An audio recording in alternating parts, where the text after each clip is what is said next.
campanha para a manutenção do nosso grupo.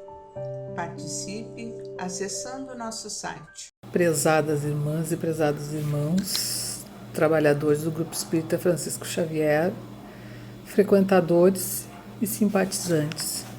E o tópico que nos caiu essa noite foi o capítulo 14, honrar o pai e a mãe, instruções dos espíritos, a ingratidão dos filhos e os laços de família.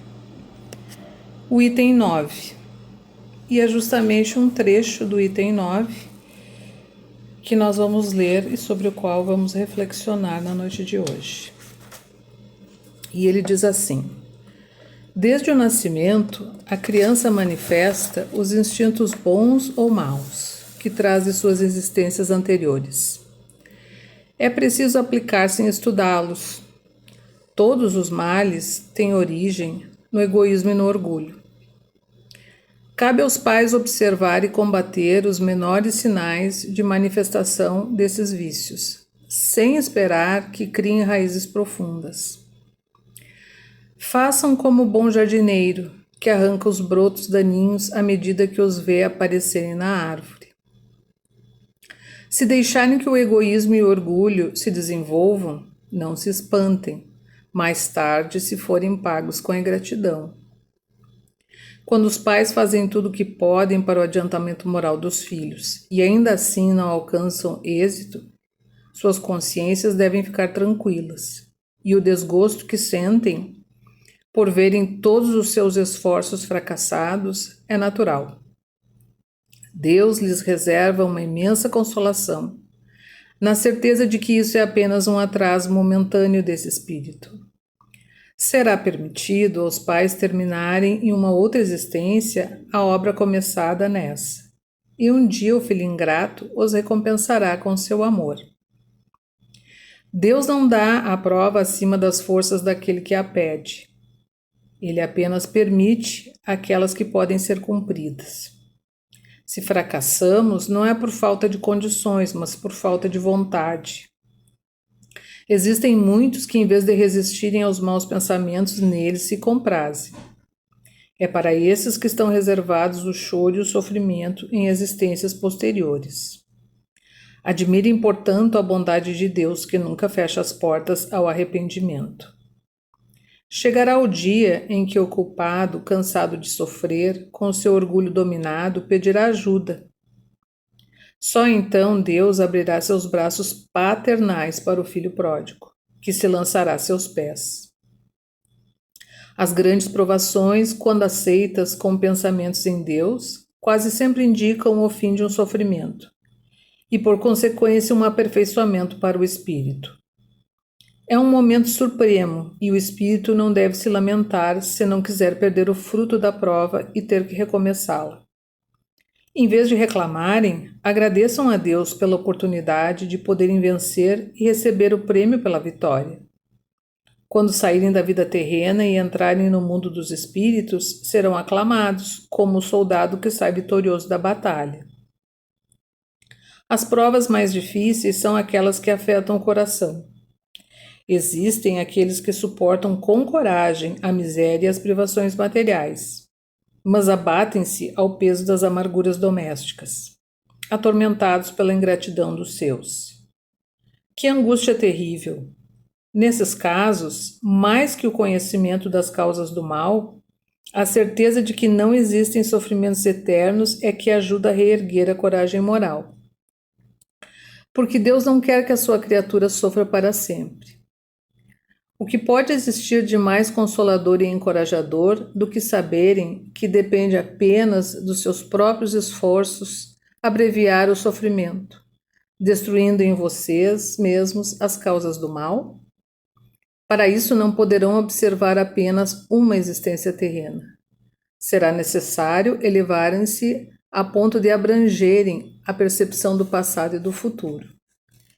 Então a justiça infinita de Deus se revelará a seus olhos e passarão a encarar a vida com mais paciência, pois terão a explicação do que parecia uma monstruosidade na terra.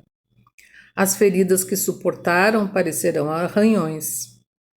Olhando para o conjunto das várias existências, os laços de família aparecem como realmente são. Já não são mais os laços frágeis da matéria que reúnem os seus membros, mas sim os laços duráveis do espírito, que se perpetuam, se consolidam e se purificam, em vez de se romperem pelo efeito da reencarnação.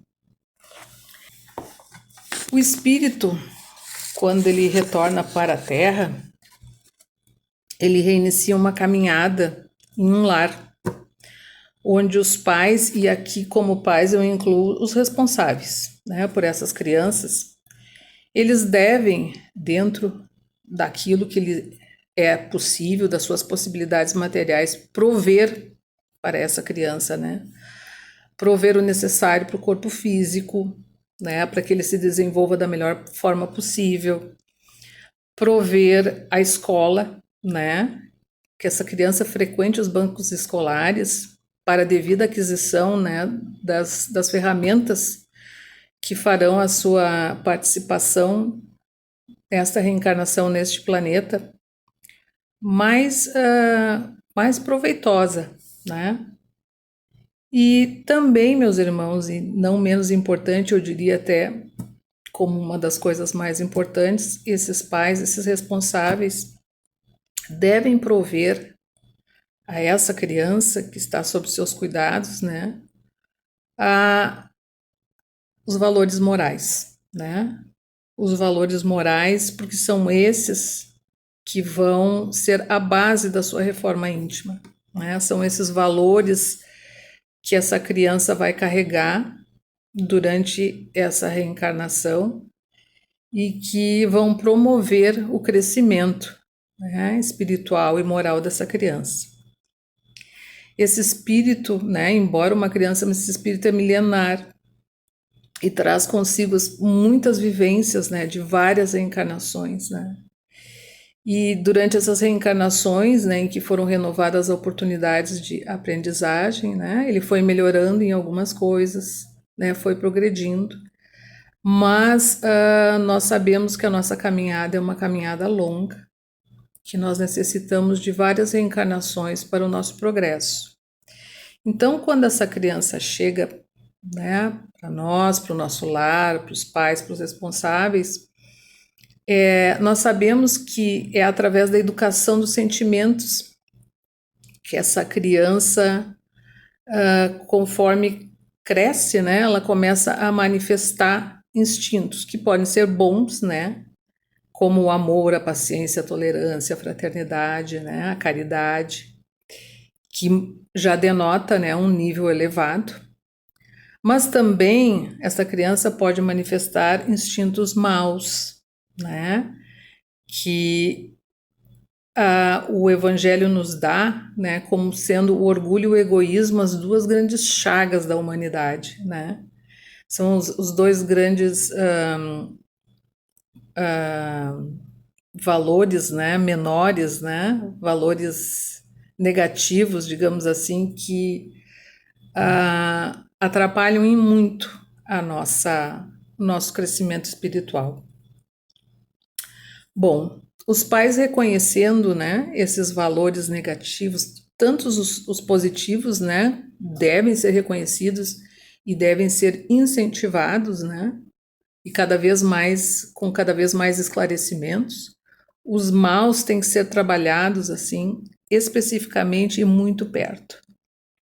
Porque se eles chegam a se enraizar, né, esse trabalho fica muito mais difícil. Então o Evangelho nos traz assim a metáfora do jardim, né? Que um filho, uma filha é como um jardim que precisa ser regado, podado, adubado, né? E se ter um cuidado especial com a erva daninha, né? Tá sempre de olho na erva daninha, para que ao menor sinal a gente possa ir lá e, utilizando-se as ferramentas adequadas, né? Arrancar essa erva daninha dessa criança, né? Para que essa erva daninha não venha a danificar a floração, né? Tudo de bom que essa criança pode trazer para a vida dela, né, através do cultivo das virtudes morais. Eu destaquei aqui em relação a isso alguns trechos do livro Conduta Espírita, do André Luiz, né? Psicografia do Valdo Vieira sobre o lar.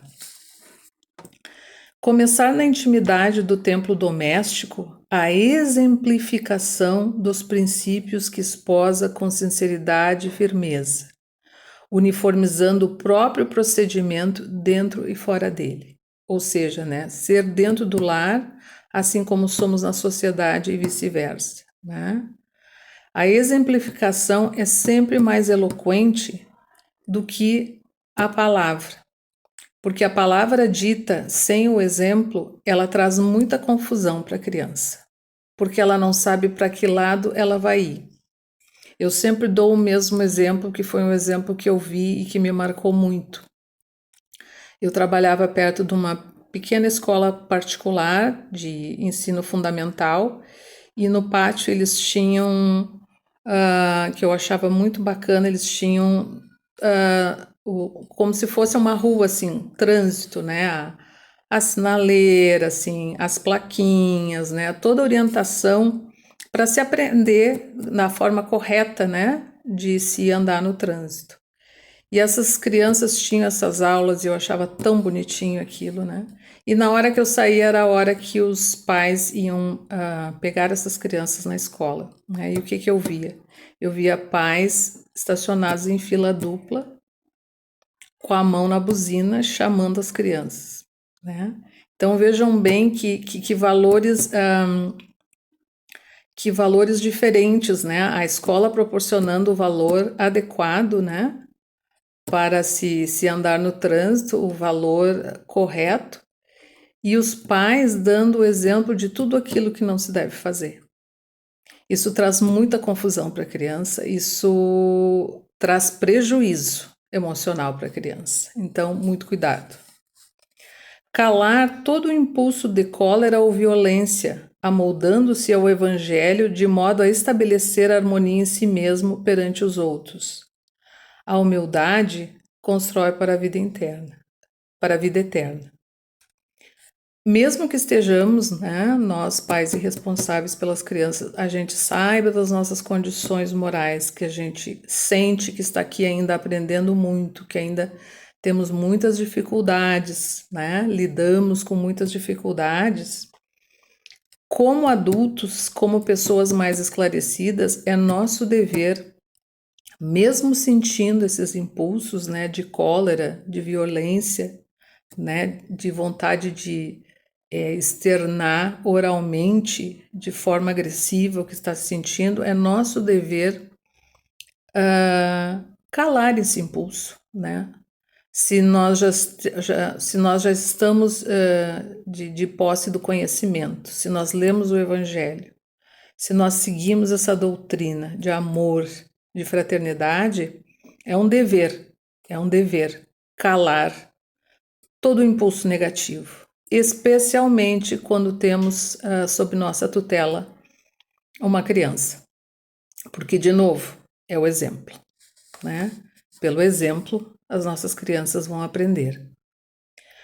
Proporcionar às crianças os fundamentos de uma educação sólida e bem orientada, sem infundir-lhes medo ou fantasias. O lar é a primeira escola, né? Então vocês vejam que o André Luiz, como pai que foi, né, nos traz essa mensagem tão importante, né, tão integrativa. Aos pais foi dado assim um encargo de muita responsabilidade, né? E às vezes, apesar de todo o esforço envidado, né, para que aquilo tudo é feito para que o seu filho, a sua filha tenha um grande progresso moral, né, um grande progresso espiritual, às vezes aquele espírito, né, ele se rebela e através da ingratidão, né, ele ou ela paga com ingratidão todos aqueles esforços, né, que os pais dedicaram a sua vida, né, para aquele filho. E isso normalmente traz um gosto amargo, porque esse pai, essa mãe, né, esses responsáveis se sentem fracassados, né, perante esse acontecimento. E aí Deus diz que não, né? Deus, na sua infinita misericórdia, diz que não se sintam fracassados, não se sintam decepcionados frente a essa ingratidão. Porque mediante o sincero arrependimento deste filho e desta filha, né, uma nova oportunidade vai ser dada para que essa família se encontre e que possa, então, terminar, né, aquela obra que foi começada anteriormente. Então, a mensagem que fica desse trechinho, né, que nós lemos, é a seguinte: que possamos todos nós, ao término de nossas tarefas reencarnatórias, retornar à pátria espiritual, como soldados vitoriosos que venceram a guerra íntima, que expulsou todos os sentimentos negativos, e cultivaram com sucesso as virtudes da caridade, do amor, da benevolência, da paz e da iluminação espiritual. Que possamos todos nós sermos cada vez mais vitoriosos a cada reencarnação, amealhando o verdadeiro tesouro que é aquele que cabe dentro do nosso coração. Não é o que cabe no bolso, não é o que cabe na carteira, não é o que cabe dentro da mala, né? Porque esses não saem daqui desse planeta Terra. O tesouro do coração vai conosco para toda parte. Então, meus irmãos, nesse momento, vamos às nossas preces e irradiações. Irmãos, vamos unir nossas almas confiantes para dedicar nosso pensamento e sentimentos fraternos para quem precisa, quem está carente de saúde e de paz. Convidamos todos os irmãos a manterem seus corações e pensamentos vibrando nas preces que faremos a Deus a partir deste momento em favor daqueles a quem endereçarmos nossas vibrações. Prece para os enfermos. Nesse momento, abrimos uma corrente de vibrações em benefício de nossos irmãos enfermos, que se encontram em nossas casas, hospitais, casas de caridade e demais locais onde se acham passando por dolorosas provações. Senhor, pedimos alívio para estes irmãos. Que o teu infinito amor permita que os divinos mensageiros possam deles se aproximar, suavizando-lhes o sofrimento. Senhor, se as tuas leis permitirem, que possam recuperar a saúde e tenham muita coragem e esperanças sob a tua misericórdia infinita. Prece para os desencarnados. Pai, lembramos com muito carinho dos nossos irmãos desencarnados, pedindo tuas bênçãos a estes irmãos queridos. Que possam despertar para a realidade espiritual sob a luz da verdade e do teu sublime amor. Que se esclareçam, se libertem de todas as perturbações, reanimem-se e progridam, envolvidos na força da tua amorosa proteção. Prece para os lares. Pai, precisamos que o teu amor ilumine os nossos lares, afastando as trevas da incompreensão, dos vícios, do sofrimento, das perturbações espirituais.